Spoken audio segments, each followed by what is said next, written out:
A'udzubillahi minasyaitonirrajim. Bismillahirrahmanirrahim. Lah, ketika Nabi Ibrahim alaihissalam sepakat dengan Nabi Ismail ya untuk menyembelih Nabi Ismail sesuai dengan perintah Allah, maka falamma aslama, maka ketika keduanya sudah memasrahkan diri, berserah diri, watallahu, dan Nabi Ibrahim membaringkan akan Nabi Ismail lil jabin, di atas pelipisnya.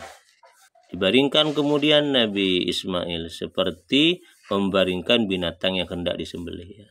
Dimiringkan, pelipisnya itu ditaruh di atas batu. Wanadainahu, lalu kemudian kami memanggil. Siapa yang memanggil itu? Malaikat itu kepada Ibrahim. Ayya Ibrahim, wahai Ibrahim. Malaikat kemudian memanggil. Qad saddaqta ru'ya, kata malaikat, engkau sungguh membenarkan melaksanakan ar-ru'yah, akan mimpi itu.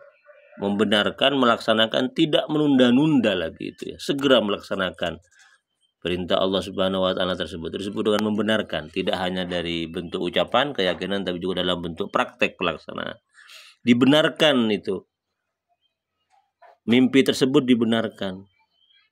Inna kadzalika, sungguhnya kami, kadzalika, dengan demikian, najzil muhsinin, akan memberikan balasan kepada orang-orang yang muhsin. Engkau wahai Ibrahim termasuk orang-orang yang muhsin, yang kelak balasannya itu dengan beraneka ragam kenikmatan, dengan beraneka ragam kelebihan, akan menjadikan engkau sebagai imam teladan bagi orang-orang yang bertakwa, serta akan memberikan anugerah-anugerah Allah yang lain. Inna hadza lahuwal bala'ul mubin, sesungguhnya ini merupakan ujian al-mubin yang nyata. Dari pemaparan ayat-ayat ini kita akan melihat bahwasanya ketika malaikat memanggil Nabi Ibrahim alaihissalam dan mengatakan bahwa Nabi Ibrahim itu sudah sungguh-sungguh benar membenarkan dan melaksanakan perintah tersebut, maka pada saat itu Nabi Ismail itu tidak jadi disembelih ya, pisaunya tumpul, berkali-kali disembelihkan ya, tapi nggak bisa tetap tumpul. Akhirnya kemudian oleh malaikat dibawakan kambing sebagai ganti daripada Nabi Ismail alaihissalam. Di sini apa pesan yang Allah hendak sampaikan kepada Nabi Ibrahim alaihissalam? Kenapa Allah memerintahkan Nabi Ibrahim alaihissalam untuk menyembelih putranya, lalu kemudian ketika disembelih betulan ternyata putranya itu tidak bisa disembelih, pisau yang tajam tiba-tiba tumpul, lalu kemudian oleh Allah diganti dengan kambing? Kenapa Allah merintahkan Nabi Ibrahim menyembelih putranya yang manusia, lalu kemudian pada prakteknya digagalkan dan diganti dengan domba-domba untuk disembelih? Kenapa? Pertama, kata mufassir, di saat itu persembahan, pengorbanan manusia kepada Tuhannya, kepada Tuhan-Tuhan mereka itu sudah menjadi sebuah kebudayaan di santaro dunia ya. Di berbagai macam negara, persembahan manusia untuk sebagai sesajen ya kepada Tuhan mereka itu menjadi sebuah budaya. Misalnya kalau kita lihat di Mesir, kita lihat ada namanya Dewa Sungai Nil, yang dalam setiap tempo, dalam setiap saat masyarakat itu mempersembahkan gadis cantik ya untuk dikorbankan kepada dewa Sungai Nil tersebut. Di Kan'an misalnya, di Irak ada namanya Dewa Baal, yang dipersembahkan kepada dewa itu adalah bayi-bayi yang juga manusia. Kalau di Meksiko ada namanya suku Aztec ya, mereka mempersembahkan kepada dewa matahari. Apa yang dipersembahkan? Jantung dan darah manusia. Di Viking ya, di Eropa Timur ya, yang menyembah dewa perang, yang mereka persembahkan kepada dewa perang yang disebut dengan Odion, itu adalah pemuka-pemuka agama mereka yang juga manusia. Jadi untuk konteks inilah kemudian Allah merintahkan Nabi Ibrahim untuk menyembelih anaknya yang juga manusia itu.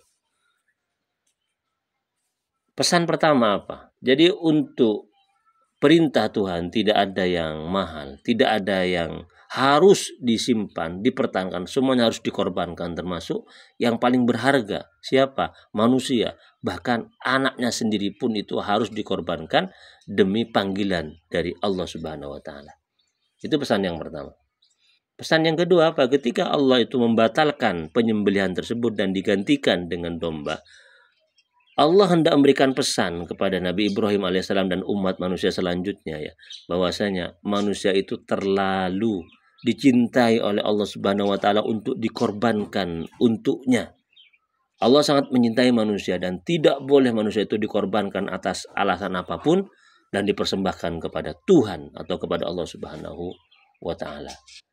Jadi ini peristiwa agung ini merupakan sebuah kritikan pedas ya pada budaya yang mempersembahkan manusia, darah manusia untuk Tuhan-Tuhannya. Jadi Nabi Ibrahim itu merupakan sosok yang kemudian memutus budaya persembahan kepada Tuhan dalam bentuk manusia itu dan kemudian diubah menjadi persembahan atau pengorbanan binatang, karena manusia sekali lagi adalah makhluk yang paling dicintai oleh Allah Subhanahu wa taala.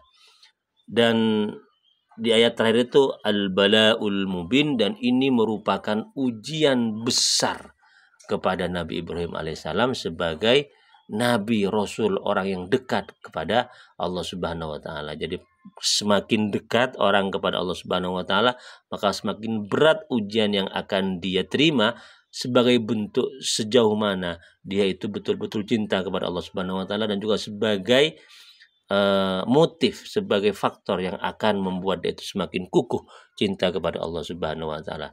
Tidak ada yang akan dicintai oleh orang yang dekat kepada Allah Subhanahu wa taala kecuali hanya satu, yaitu Allah Subhanahu wa taala. Maka ketika ada orang, benda, manusia atau hal lain yang nampak melekat di hatinya, lalu kemudian oleh Allah diperintahkan untuk dikorbankan, lalu dia itu berani mengorbankan, berarti dia sudah memutus satu penghalang yang bisa menghalangi cintanya kepada Allah Subhanahu wa taala.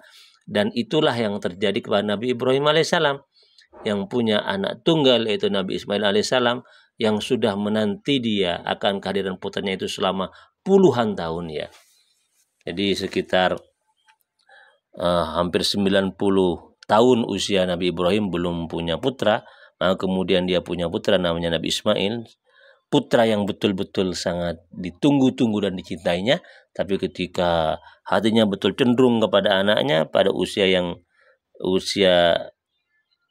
remaja, usia yang sangat terpaut, ya, usia anak yang betul-betul tumbuh menjadi anak yang sangat disayangi oleh orang tuanya, Allah memerintahkan agar Nabi Ismail itu disembelih, dikorbankan. Artinya apa? Tidak ada satupun makhluk yang bisa menghalangi cinta seorang manusia kepada Allah Subhanahu wa taala. Maka jika itu ada, harus dikorbankan, harus disembelih. Nah, itu ya. Itu disebut dengan al-bala'ul mubin, dan ternyata Nabi Ibrahim alaihissalam sukses menjalani itu semua, ya. Dia enyahkan cintanya kepadanya demi perintah Allah Subhanahu wa taala, dan ternyata Nabi sallallahu alaihi wasallam juga bisa mengorbankan nyawanya yang sangat dia cintai juga demi apa? Perintah Allah Subhanahu wa taala. Demikian.